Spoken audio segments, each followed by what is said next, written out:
with me in studio, Patrice Lynes. She's the organizer of the Murrieta protests here in California, and also Rob Lutton in studio, San Diegans for Secure Borders Coalitions. Welcome to both of you, and thank you for being here today. Patrice, I gave you very little notice. I really appreciate you coming all the way. Murrieta isn't exactly, 5 minutes away, so we really do appreciate that. We appreciate your leadership on this. This is my big question for you. Yes. The federal government overreaches all the time and imposes its, imperial ideas on communities. Most people sit there with the remote control in their hand and they yell at their television. Maybe they go make a comment on a blog somewhere. You decided, I'm going there and I'm going to block it. Yes. What in the world took you mentally from a place that most citizens are today to a place where really most of our founders were originally? People at the beginning of this country, they had to stand in the streets and fight like this every day. What inspired you? What inspired me, first of all, is that I read the Breitbart.com article weeks and weeks ago, and I organized a visit to Calvert's office, and we all spoke out on this issue. Then that flight was canceled, but then a future flight was scheduled, and I got word of it. So I just called two friends. We got out on the street to warn all the citizens what was happening. And then from then, we scheduled protests virtually every either day or every 2 days. And then we started to show up at our Border Patrol station to support the Border Patrol, to say, we understand that your hands are tied. We know you're not allowed to enforce the laws, but we want the illegals repatriated to their home country. And that, I'm inspired because I love America. I want our national sovereignty intact. Yeah, no, and that makes perfect sense to me. I think there's a psychology there that I want other patriots to hear. Yes. Because it really isn't a normal reaction to go and do in a tangible way the way you went and did and are going and doing. And I think that's something that I do want to talk further with you about. But Rob, I want to know from you, what is it? It seems like this particular government at this particular space and time is more tyrannical, more imperial than I've ever seen a government act. What is it about the policy that makes the federal government think it's okay to just dump these sick, hurting, really a humanitarian crisis right on a community and then wash their hands and walk away? Right. Well, really, there were two policy changes that really facilitated this surge in Texas. And that was first, the deferred action on people who are under a certain age. They're not a high priority to be deported.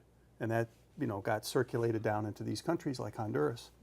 And the second item was a potential for comprehensive reform or amnesty.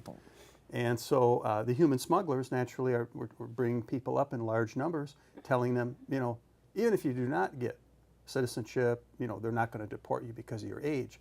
That's why the people that are coming up are of a specific age. And that's why you've heard a lot of misinformation from people who are even in the administration that are saying, well, they're only coming because there's crime in those countries. Well, if you look at El Salvador, I lived in Florida, El Salvador, a lot of these countries in Central America, for 70 years they've had crime. So that's nothing new. Why do you have this surge in the last 90 days? It is because of a potential promise for something to come.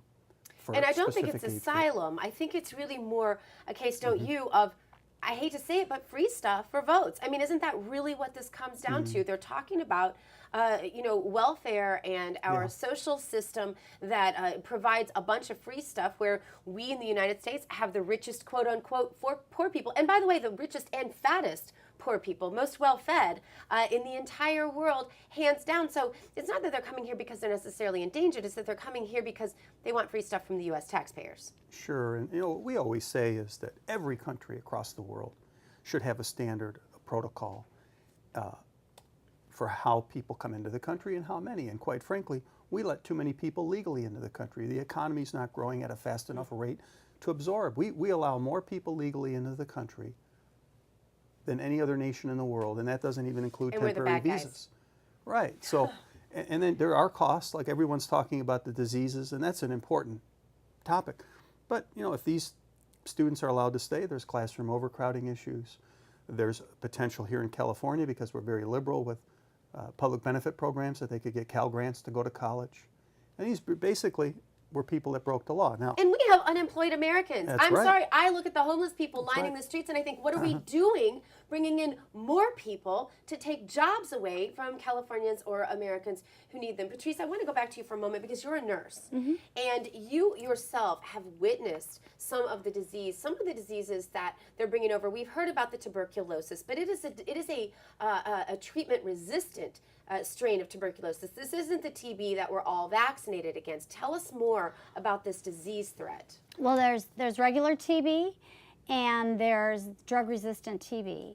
And the cost between those two, regular TB, they're both airborne and they're both highly contagious. The TB, the regular strain, it will cost about $17,000 to treat a year. The drug-resistant strain may be not treatable and will cost upwards of $100,000 a person to treat. And then there's leprosy that's coming across the border. And this is highly contagious. It also is not diagnosable necessarily by appearance. So you may see an individual with just a little white spot on their face. You may not recognize that as leprosy. There are all the tropical diseases that will be coming across the border. Already we have agents coming down with TB. We have swine flu. We have a scabies epidemic, lice, and polio will be coming across the border. So because the children are not medically screened, Border Patrol's job is to do processing, which involves paperwork. Right. And there may be individuals on site that will do a visual screen and ask a few questions. However, my sources have said that at some point the individuals will start coughing and then they'll say, well, do you have TB? And then they will admit that they do. And they'll say, why haven't you told us this before? That's how our agents are getting infected. So But this also will be going into our communities, Right. into our schools, and throughout our everyday life. You could just be contacting this anywhere. I mean, even the way they're living is dangerous because they're living in such close proximity, essentially evacuated jail cells in some situations, holding cells. So they're living in very close proximity. Some of them don't even have restrooms. It's unbelievable, the conditions. This is not a humanitarian thing that we're doing. It's not humane to those people. It's not humane to the American people who are going to be infected with these diseases. And look, they've come all this way. Some have died on the way. There's nothing humanitarian about this. Nothing at all. In fact, we will be creating a humanitarian crisis on the American people if we continue to allow this. So our laws need to be enforced at the border, and we have perfectly good laws on the books. USC Title 8, 1251 on, and they talk about excludable aliens, which are diseased. Yeah, and there's no possible way to really check them because they're holding them for a moment. They're turning them all loose, letting them go out in the community, and they're supposed them. to come back in and be checked later. I don't know. I'm not buying it. I think this is really dangerous. We're flirting with disaster. We are. And this president is once again acting unilaterally. It's lawlessness. It really is lawlessness on a brand new scale, exacted upon small communities like Murrieta. Like you said, Chula Vista today is going to get a group. Is there any plan of a blockade in Chula? I have no idea. You don't know. All right. Well, we do appreciate you organizing. We appreciate the work you've done from a policy perspective. I know if people want to reach out to you, they can find Patrice Lynes. It's just Patrice Lynes, Lynes, on Twitter. And for you, Mr. Luton, where can they find you? We have a website that's on there. It should San be on Diegans for Secure Border. Yep. Thank you so much for being with us, both of you.